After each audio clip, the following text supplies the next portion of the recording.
Now we are going to start with an interesting topic, that is the activation energy. See, you know that what is chemical reaction actually? You know that in a chemical reaction what we get to see that reactants get converted into products. Right. This is what happens, that like you can have one or more reactant, like the number of reactant can be any, number of product formed can be any. But what is the basic thing about the chemical reaction? Obviously the reactants are going to change into products. They cannot change as such, right, because they have some kind of bonds present prior in them, right. So we need to break those bonds and we need to form new bonds, then only it will give rise to product. So that means, coming to the point, that when a reaction happen, what you get to see in all kind of reaction, whether it is a combination, displacement or whatever kind of chemical reaction, what you get to see? We get to see that the reaction involves breaking of bond, right, I'll write here, breaking of bond and forming of new bonds. This is what happens in the reaction. Now these bonds do not break themselves, you can say they do not break own self. We need to supply certain kind of energy. So that means this breaking of bond need energy. Right. So that means if when a chemical reaction occur, there are you can say the first thing is that their prior bonds will break and the new ones will be formed, right. So that means for breaking of bond, they will not occur themselves, like the breakage will not take place itself. We need to supply it with certain amount of energy, then only the breakage is going to take place. That means their prior bonds are going to break only if you supply it with certain amount of energy, or you can say they need certain amount of energy to just break their bond. Whether you supply it from outside, whether this energy is present in themselves, right. So we are not concerned with that we are supplying it energy from outside or the energy is present in themselves, like before, there is an extra kind of energy which is present in them. Our concern is that the breaking of bond needs the energy. Right. So now this energy will come from which place, we are not concerned with that, but at this moment we are just talking about that if we need to break the bonds, obviously the energy is needed, right. So when the bonds are broken, that means the energy is required for that breakage, and then when the formation of new bond is there, it leads to the release of energy, right. So formation of bond, release of energy, breaking of bond needs energy, right. Now our concern is first, like for the chemical reaction to happen, the first step is to break the bonds, right. So that means first concern is that we need to break the bonds. That means the energy is required for breaking that bonds. Now you can say that how the bonds are going to break now. See, for breaking of the bonds, or when we need to break the bond, so that means there has to be a certain kind of contact between the reactants, and that contact is something called as collision. Suppose I'll explain you by considering the reactant as car.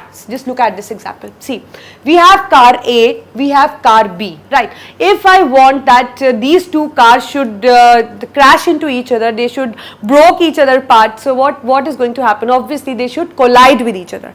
Suppose car A is coming with a great speed and even the car B is coming with a great speed, then what happens when they just come closer to each other? They just get crashed, they just get banged with each other, and they just you can say the bonnets or the parts, or you can say they just broke, right.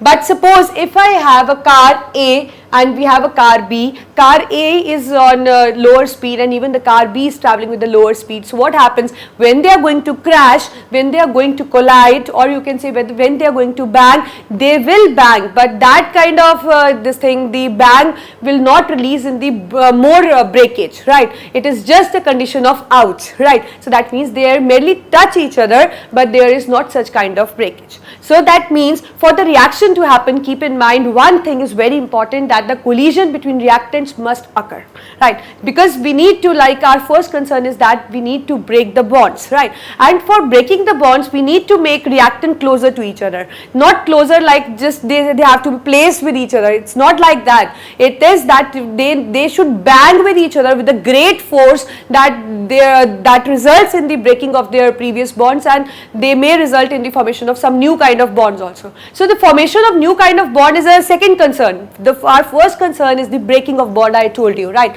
So that means for breakage, the reactants need to bang with each other with a great force, and when they bang with each other with a great force, they result in the breaking of the bonds.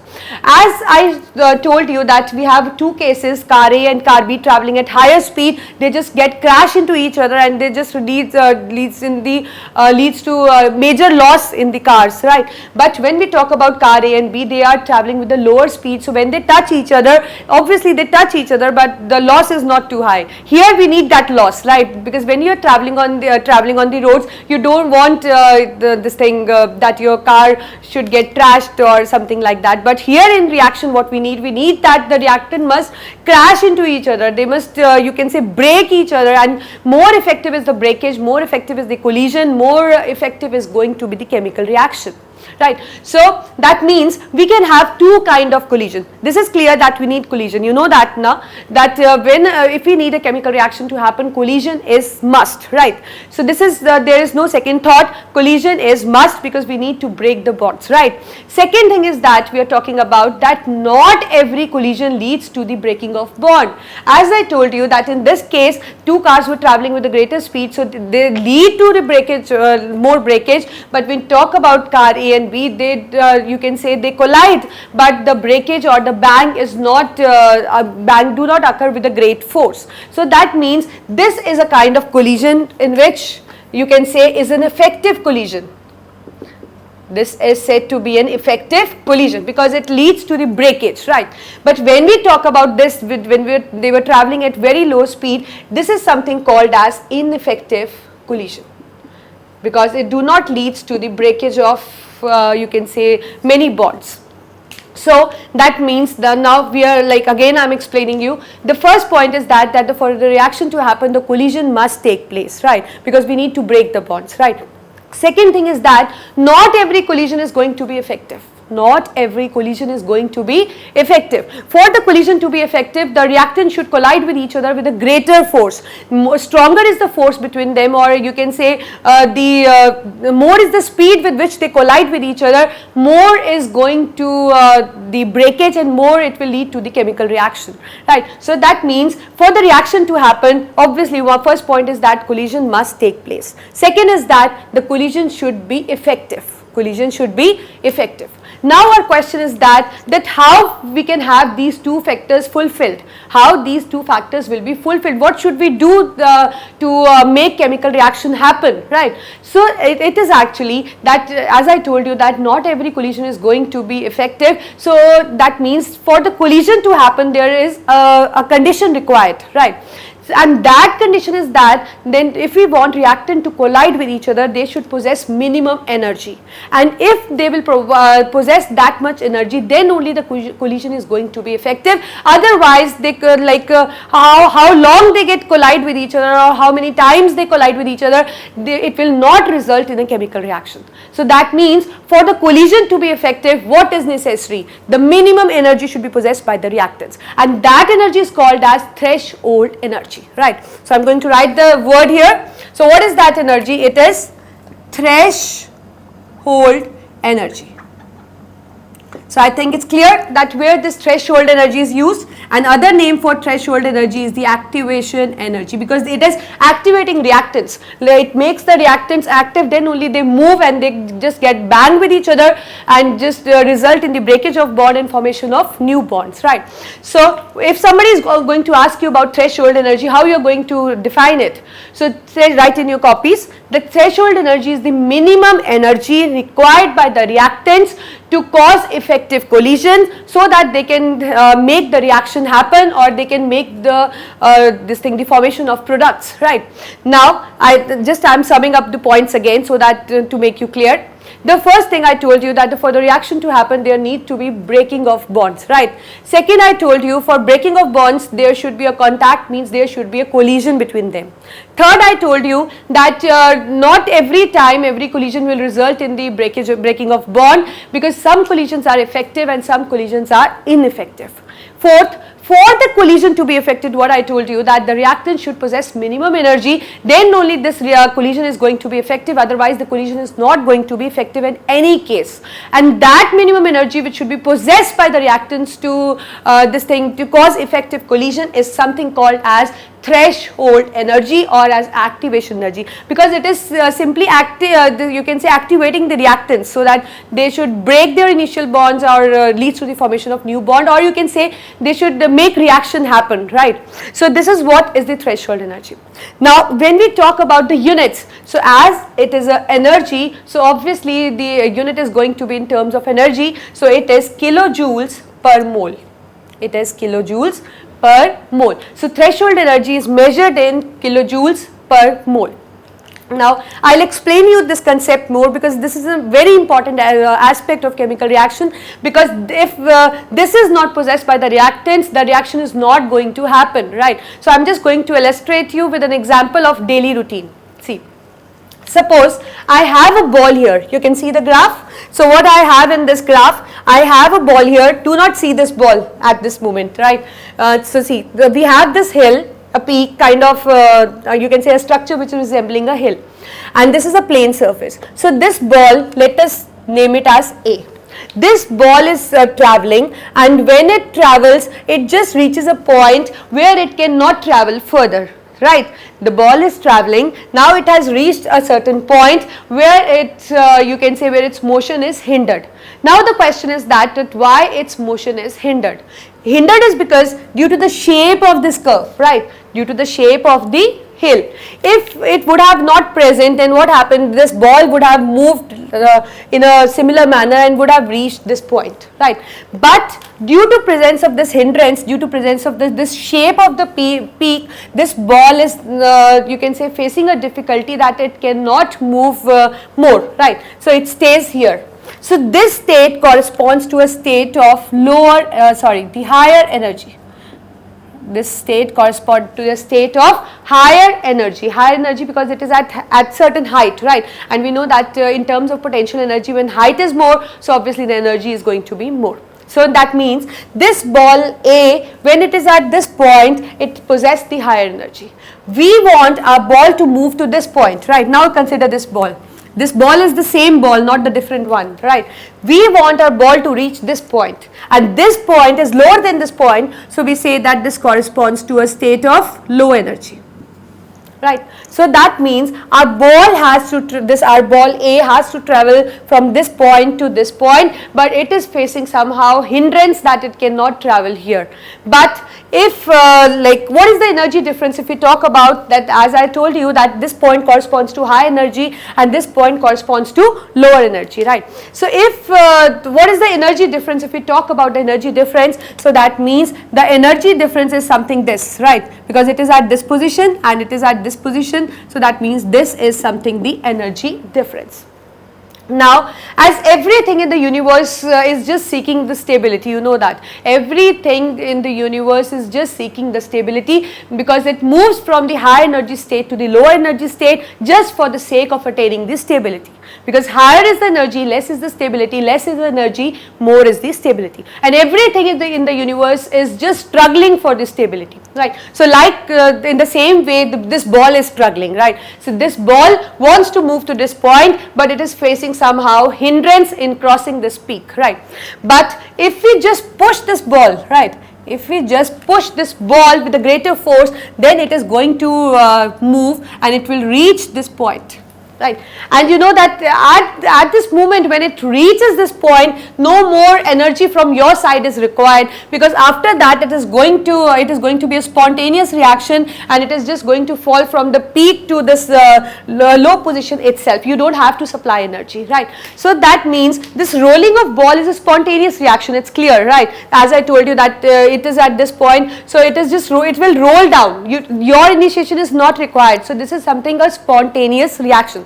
But when it is at point this, so it is a spontaneous reaction, the rolling of ball is a spontaneous reaction, but still here it needs certain kind of energy. The energy is needed just because this energy difference between it, because it is at this point and this peak is here, so it needs this extra energy, right. So what you do, you just supply it with extra energy, and when you supply it with extra energy, it gets through this peak, and when it reaches this peak, it is just able to cross this barrier. So we can say this is something as energy barrier. We can call this peak as energy barrier, and this energy which you supply it to our ball A to cross, this is something called as activation energy, because this activation energy just activated the ball, right, so that it can cross this hindrance and can reach to the point where it wants to. That means the point which corresponds to the lower energy state, right. So this is what is threshold energy. I think it's clear. It is simply energy which a reactant must possess in order to you can say remove or you can say again I am telling you, it is just the energy which the reactant must need in order to cross this energy barrier to cause effective collision, so that it can reach to a point of lower energy and higher stability.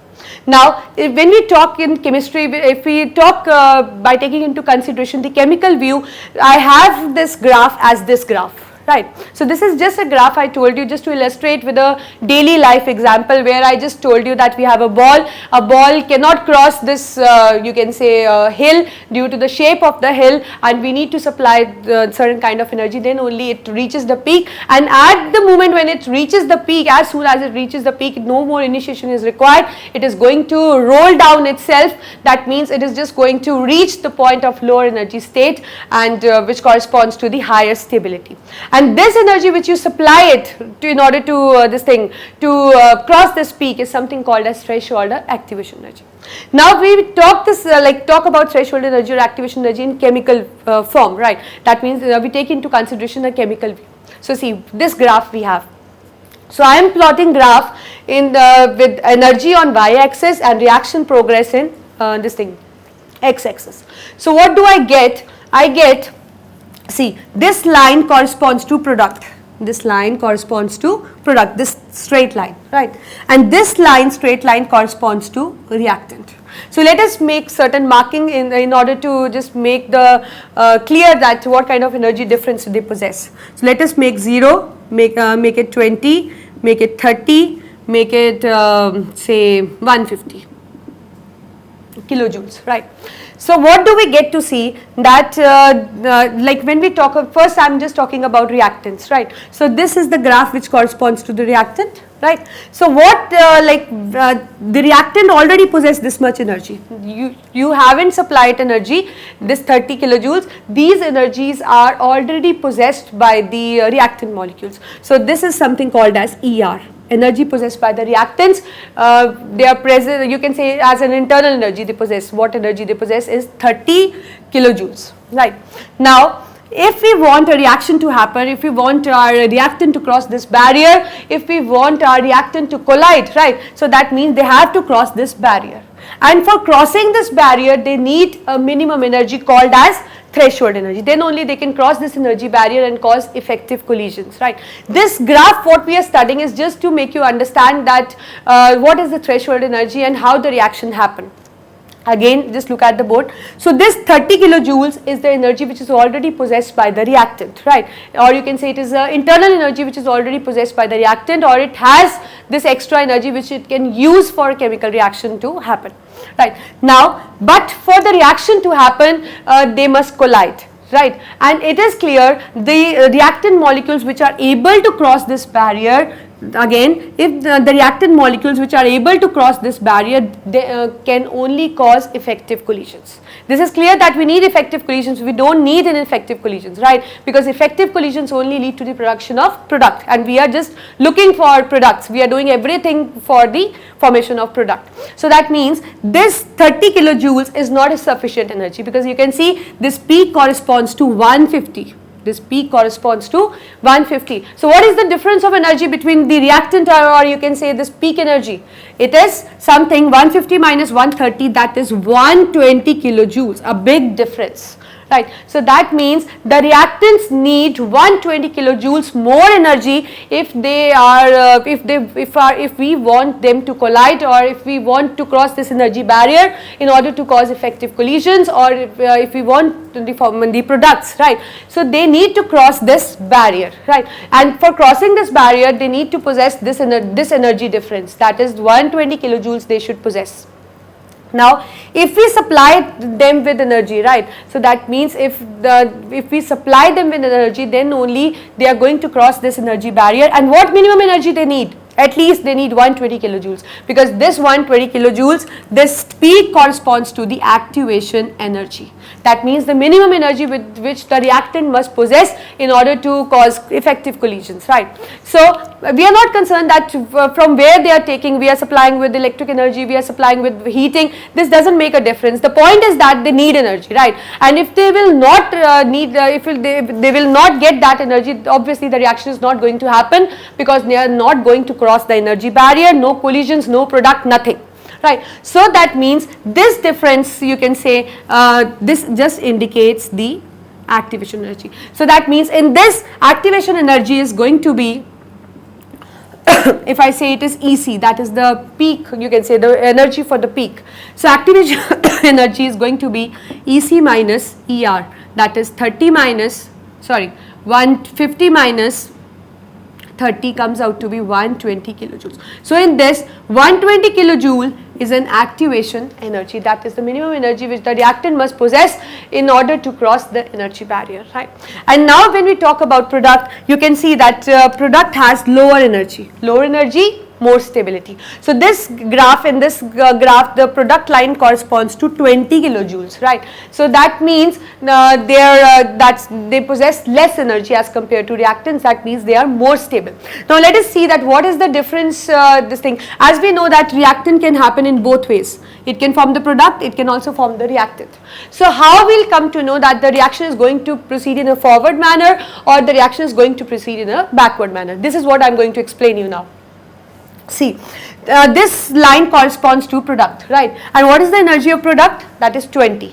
If we calculate the difference between the EC and EP, this peak and this, now what is going to be the energy difference? Obviously 150 minus 20 comes out to be 130 kilojoules.